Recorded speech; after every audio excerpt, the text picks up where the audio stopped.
maging common thing sa buhay mo. Common thing, ordinary, normal, pang-araw-araw na kung may ibigay sa physical natural. Amen? Alam mo, ito pong sinishare ko po sa inyo, very powerful.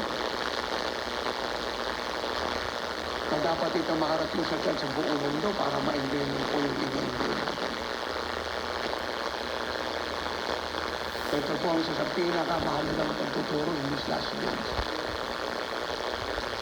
Ito po ang key para mawala ang struggle. Yung mga unbelief na yan, yung mga doubt na yan, yung mga negative contention na yan, yung mga paglilimita sa Diyos, mawala po lahat yun. And from the rising of the sun, it is going on. Punong-puno ka lang siya. Lalo nagiliwanag yung mukha mo. Naman ng mga tao yung precious ng Diyos ay nakabalot siya. At magiging atmosphere changer ka kahit sa kapunan. Kung merong gulo sa isang lugar, pag dumating ka doon, dadating ka pala pa. Maraming problema sa isang lugar, pag dumating ka, dadating ka sa lugar. Oo, mga may karamdaman, ay pagsasigalin. Ang mga pagsasigalin. Yung mahirap sa marami ay sa isip, sa iyo. Magang Diyos ay sinasabi. So once na tumira na ang Diyos sa isang tao, walang mailindong lahat ang bagay tayo ng mundo. Yan ang sabi ni Paul in Philippians 4:13, I can do but some not do not really, but all things, say that all things. Amen. Through whom? Through Christ who is living in me. Napakasimple po.